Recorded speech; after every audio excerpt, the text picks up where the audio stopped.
Welcome to the Beacon Way podcast, hosted by award-winning executive team of Beacon Media and Marketing. With over 3 decades of experience, Adrian, Jennifer, and Ken give you an insider's view of what's working, what's not, and what's on the horizon for digital marketing. Grow your business today with the Beacon Way podcast.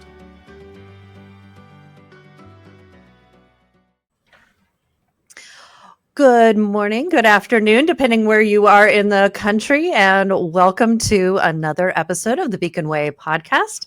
And today I'm very excited to be joined by Justin Garber, who is with Restorative Psychological Services.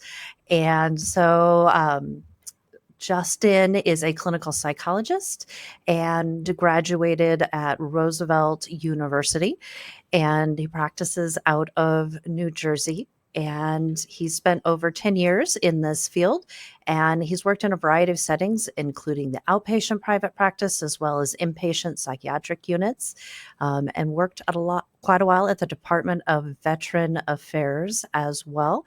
And one of his specialties, and actually you did your dissertation on this, I see, is really focusing in on the relationship between psychological stress and the impact on the body's response system, which is fascinating. As somebody who's grown up with a husband with PTSD, I can definitely relate to how much the body connects with trauma and whatnot. So welcome, Justin. We're really excited to have you here today.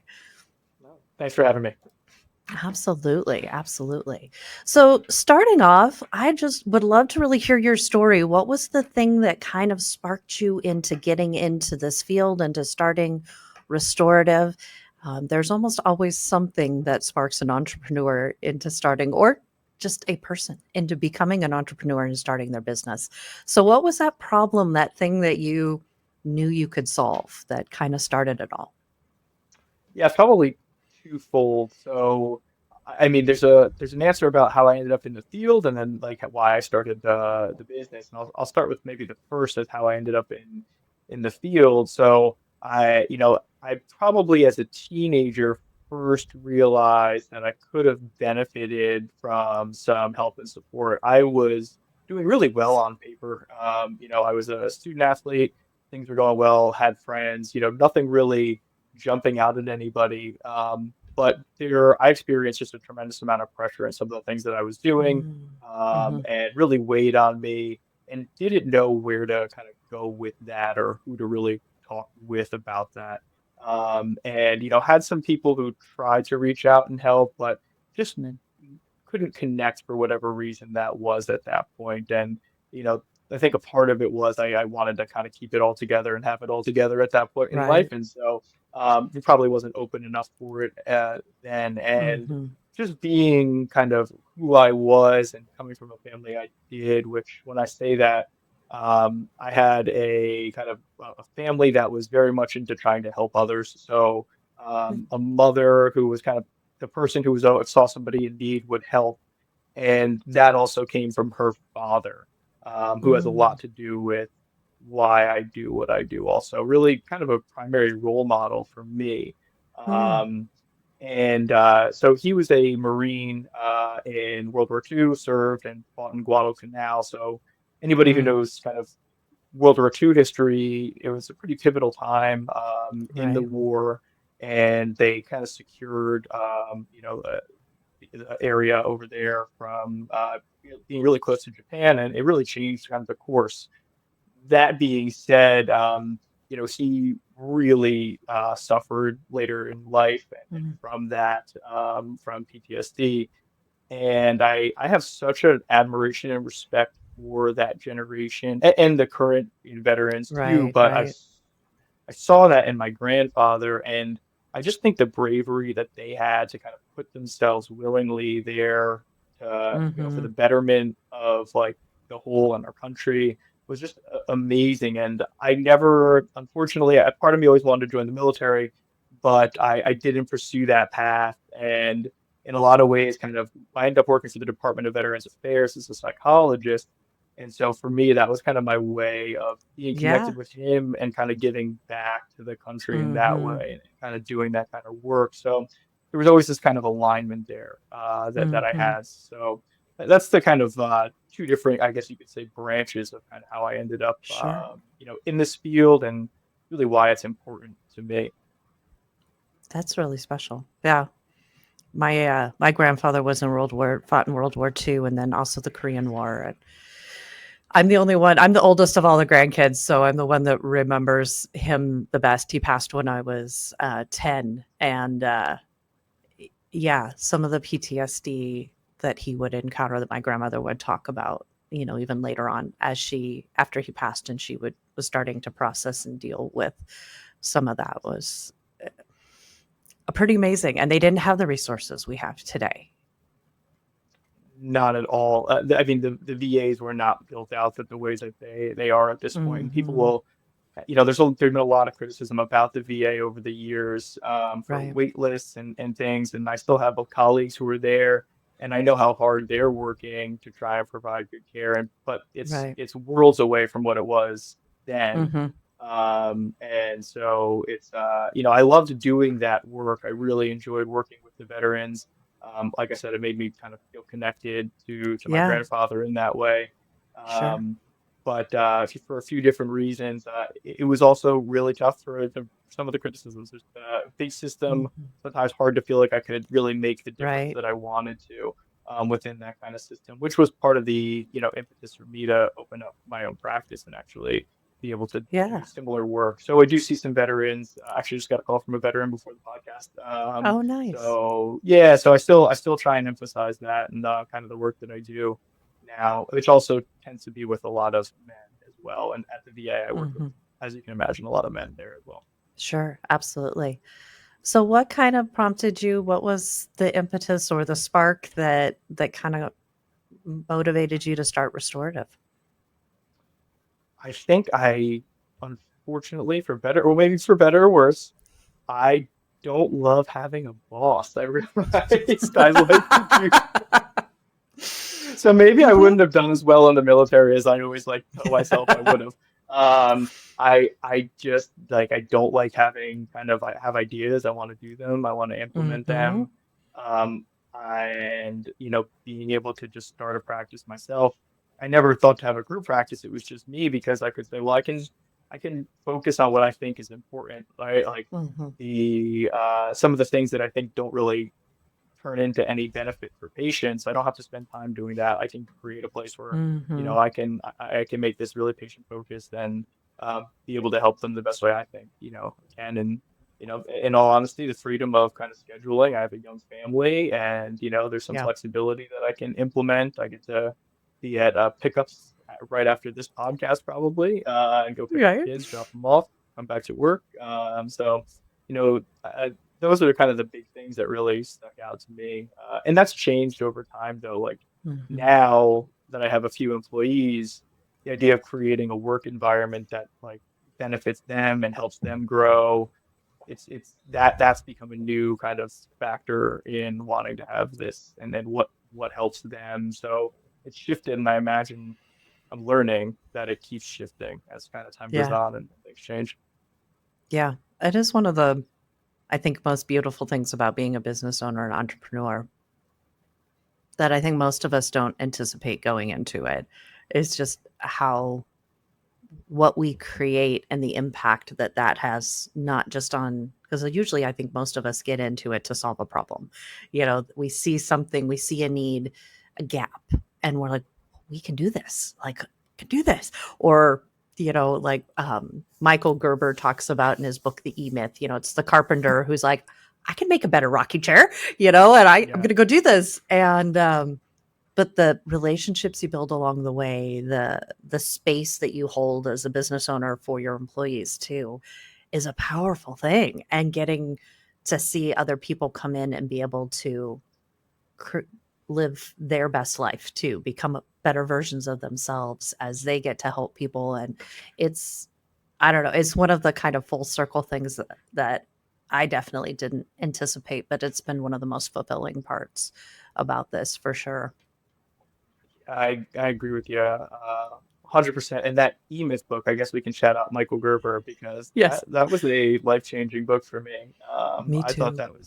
that changed my whole perspective on, what business looks like, and just well written too, in the kind of narrative way that he did it. So anybody who Hmm. hasn't read that, I think should pick it up. It's definitely a good one. I would Um, agree. Yeah, definitely. I think for me the idea of working on your business and not always in it, that I had a Hmm. total shift there and understanding kind of what I had this idea about it, but that's so succinct, right? And just puts it so Yeah. clear as to like what that is and what that means, which I'm still trying to figure out a little bit. But yeah, it's definitely a good one. And um, the employees and adding employees and seeing them do better, it's a really great thing. And what I've kind of learned is that a business is such a tough mirror to look in.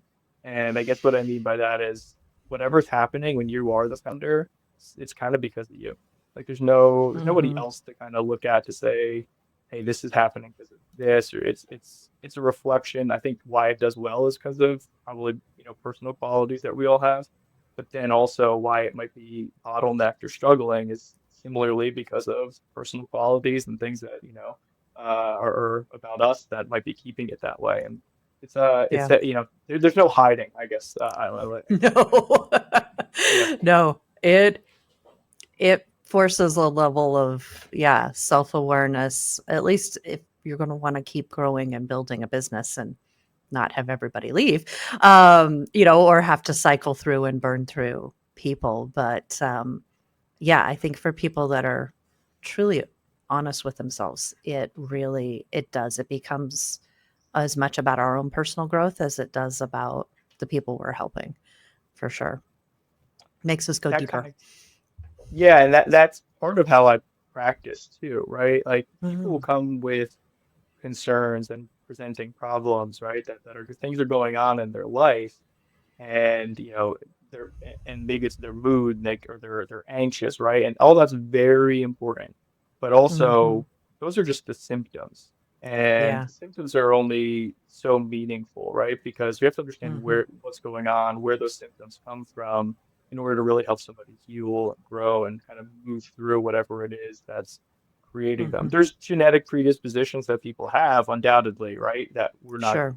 ignoring, but a lot of times people are without intention, sometimes, creating some of the problems that they're having, not in a I want this way, but just in Right. this is how this is how I live, this is how I have been living. And it shows up in psychotherapy, it shows up in business. It's just really similar. Yeah. Yeah, absolutely, for sure. So you and I were kind of talking right before the podcast, and you were mentioning how your practice has really kind of evolved into being very focused primarily on men and men's issues.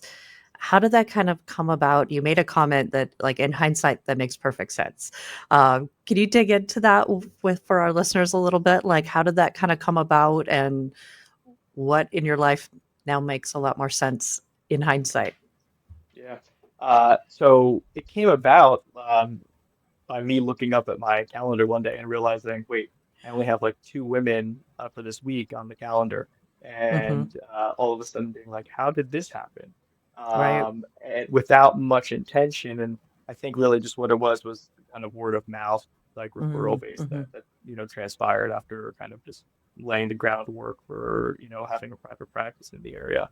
Um, a lot of the work I do is with young men, like late Mm-hmm. teens, young men, and I love doing it because of some of the things I mentioned earlier. I think I just have an affinity for trying to help them Mm-hmm. through some developmental change, like stages of life that are taking place. And fortunately, I think it's gone well, and I've done well, and so being able to build a local like word of mouth basis for that. So in retrospect, I mentioned I worked at the Department of Veterans Affairs, right? I Yes. worked with a lot of men there. I kind of honed in some skills, I think, about how to bring men into psychotherapy, how to acquaint them to it, how to frame it in a way that's not too off-putting for them. Mm-hmm. And so I've, been fortunate to kind of build a pretty significant part of our practice around that. And Mm-hmm. so yeah, that's kind of how that evolved. That's really special. I love how that evolved for you, because I know that that's one of our biggest remaining, if you will, challenges around mental health awareness is for men.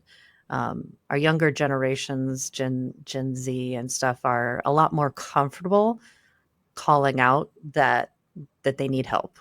Um, but as we were talking about earlier, the older generations, that's not a part of their culture or their thought process, and helping them overcome that. What are you seeing that's helping the Gen Xers maybe, and maybe the older millennials, really make that transition and be comfortable calling and asking for help?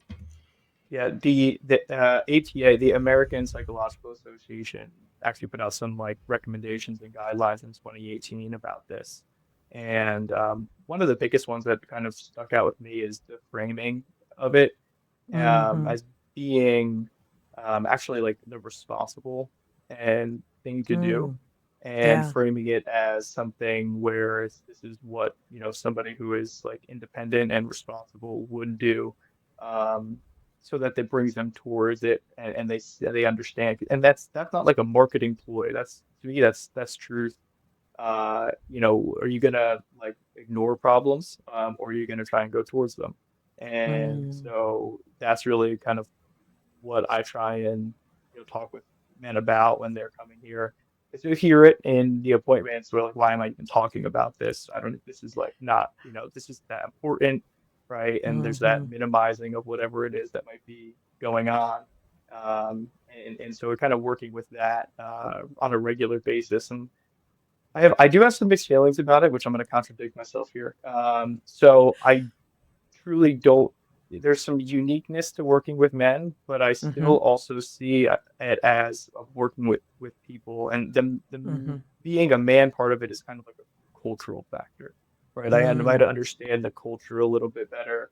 I might, not have to warm up to that as much as maybe somebody else would, but I'm still working with somebody on a psychological level and dealing with Mhm. them and how they're reacting to their internal experiences, to the emotions that come up, in therapy. And so there's a uniqueness to it, but if I'm really being honest, I think there's a lot of similarities to whether I'm working with a man or a woman. Mhm. No, I appreciate that. I think that's a good distinction to remember, that Mhm. at the end of the day, you're still a human being, and there's certain consistencies no matter what. And yeah, that makes a lot of sense for sure. How do you, like you said, one of the things that prompted you to start your own business was being able to have more control of your time. And I love what you said about it. I like being in control. That's always something I said too. I make a way better boss than I do an employee. I kind of suck at being an employee. So I can definitely relate to that. But I know a lot of entrepreneurs, we go in thinking we're going to be able to control our time. And if you will, the tail ends up wagging the dog. The business ends up overwhelming our time. So what are some things that you've found in your journey to preserve that work life harmony, and, to be able to be a father and business owner and a husband and all those sort of things? Yeah, I've gotten better, but I still do struggle with that. I hope I didn't make it seem like I had it figured out, because I definitely am still It's a working journey for all through. of us. Yeah, yeah, it sure is. There's certain things that I just consider and I've learned to make like non-negotiable, right? And I Mm, mean, I don't know, it's probably not very helpful for anybody listening, but for me, it's like I put it on the calendar, and I've learned that I can't move certain things. Like some things just have to stay. Historically, I would, but I've had to kind of get a little bit just more conscientious of when something's on there, it's more permanent. mhm. The Michael Gerber book, I'll come back to it again, like that Yeah. actually helped me decide, what's kind of what kind of task and priority do I have to have in order to get to whatever I might be trying to get to at that current time. Mhm. Um, and for another book, there's one called The One Thing, I think, by. Oh, that's a good one. Yeah, Yes. we'll have to have a book exchange, I guess. We're I we're on the think same so, page, it yes. seems like. I could use some recommendations. but that helped me to figure out, Hmm. so the premise is, focusing on the one thing that is most important for your time. And you have to actually invite and be okay with a little bit of chaos at times in order Hmm. to reach whatever goal you might be going to, because you have to let some stuff go in order to really focus on that one thing that's going to help you get there. Hmm. I really struggle, or I struggle to do that. I still struggle, but I've gotten a little bit better at Hmm. not so much focusing on the one thing, but letting some chaos transpire while I'm focusing on that one thing. I like to have Yeah. everything organized together, and I just sometimes I just can't do that. And so that's, Hmm. I don't know how far off topic I got here, but that is a That's tip that great. it definitely helps me. Hmm. Yeah. No, that one's a really powerful book. I read a book. This is turning into a book club, so which is great. But I recently read a book called The AI Driven Leader. Fantastic book. But one thing that he really emphasized there was very rarely can we ever say and. Most often we need to say no, but. And what he was saying in there is that, especially as leaders, either we do this to ourselves and we do this to our employees oftentimes, is we're like, oh, we got this new thing.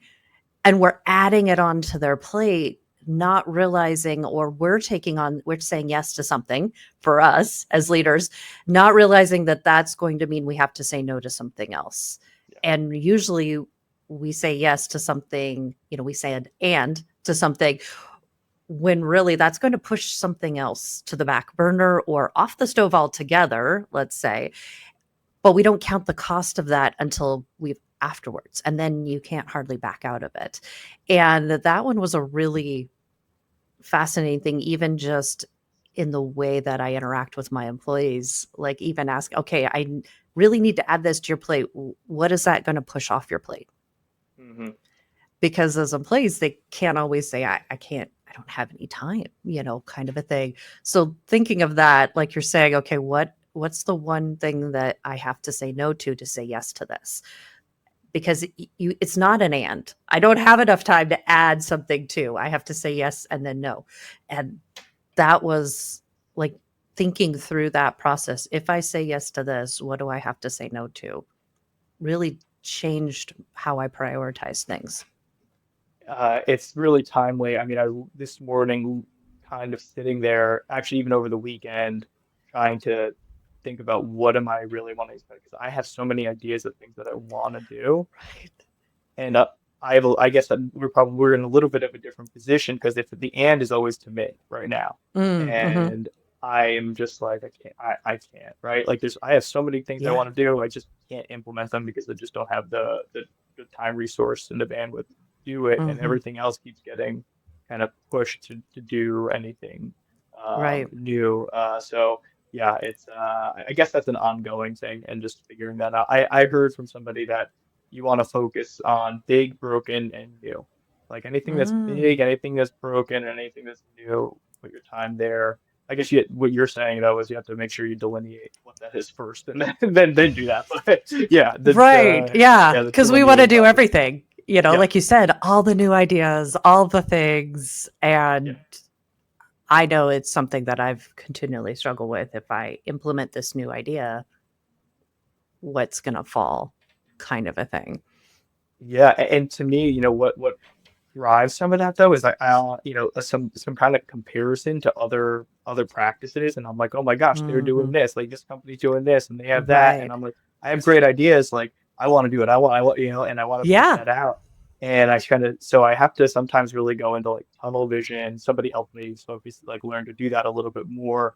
One of those people is my wife. She's really great. And Awesome. like just like focus on what you're doing and what you're building, and Right. like serve the people that you're there to help. I think earlier you said something along the lines of everything starts with like a problem, right? And that's Hmm. every single kind of business, no matter what it is. It's just, Yeah. in some ways you're just helping somebody do something. Um, and Absolutely. so I just gotta sometimes focus on who we're helping a little bit more. Yeah. Yeah. I think that's a good lesson for all of us as entrepreneurs, because most often we do have a million ideas, and which one still fulfills our core mission values. Yep. Um, there's a really good book by Dan Sullivan called Who Not What, and it's really helped me a lot too, because his whole thing is we're problem solvers. That's why we started a business, to solve a problem. And so we very frequently we're the first to jump in to solve the problem. And he challenges, find the right who to solve your problem instead of having to do it all yourself. And that multiplies you and multiplies your skills. And actually, like we're talking about employee development even earlier, providing a place for employees to develop, that can actually empower the right people in your organization to even do what they're innately called to do, if you will. And that was a massive one for me, of just because I like to solve problems. So I get in and solve a problem, and without ever stopping to think, is there somebody else who could actually solve it better than I could? It's great, and I'm gonna take those 2 recommendations. I haven't read those last 2, so I'm gonna take those. And I just kind of figured that out even today. I had a meeting with an employee. She has a really great ability to work with people and experience and expertise in treating people with OCD. Oh, And nice. we need some more help doing that. And all of a sudden, I was like, well, I want to help train some of our other staff to do that. And I was like, oh wait, she can do that. And Yeah. she wants to do that. And so it lets her develop kind of in that way. And then she's helping develop the other team members. And it's a great, event for our team to be able to go together and do something like that. So it Yeah. helps everybody, and kind of to develop and move into something else. Yeah, that's beautiful. That's really cool. Very cool. Well, as we're kind of wrapping up today, is there anything else you'd like to share with the listeners today? Any other experiences of running a business, or anything else about your practice? I'm always terrible at these last final thoughts, so I can't say that anything's on the top of my head, because if I started talking, we might be here for another 5 or 10 minutes. So That's okay. I think we'll leave it there. Okay. Well, thank you so much, Justin, for joining us today and for sharing and just being vulnerable about it's a journey and we're all still figuring out our way through it. None of us have arrived. I think that's the beauty of it. But again, thank you, Justin. Justin's with Restorative. I lost my screen here. Speaking of it being a journey and us not doing everything perfect all the time. I'll jump in with for you. Restorative Psychological Services. Perfect. Thank you. There you Thank you. So please check out his organization. And if you're in Jersey, and you guys do distance too, right? Is that correct? Yeah, we have a few psychologists who have a PsyPact certification, lets us practice via telehealth in about 41 states now, but we're based Nice. in northern New Jersey. And so we work with a lot of college students in different places now, because we can see Wonderful. them as they move from high school to college. Oh, that's exciting. That's very cool. Well, we'll make sure the link's down below. So check out his organization. And again, thank you all for joining us today. And we'll look forward to catching you guys all on the next episode. Thanks for having me. Yeah, absolutely. You have been listening into the Beacon Way podcast. Make sure to join us for new episodes every week. Don't forget to like, share, and subscribe to the Beacon Way on Apple Podcasts, Spotify, or wherever you listen to podcasts.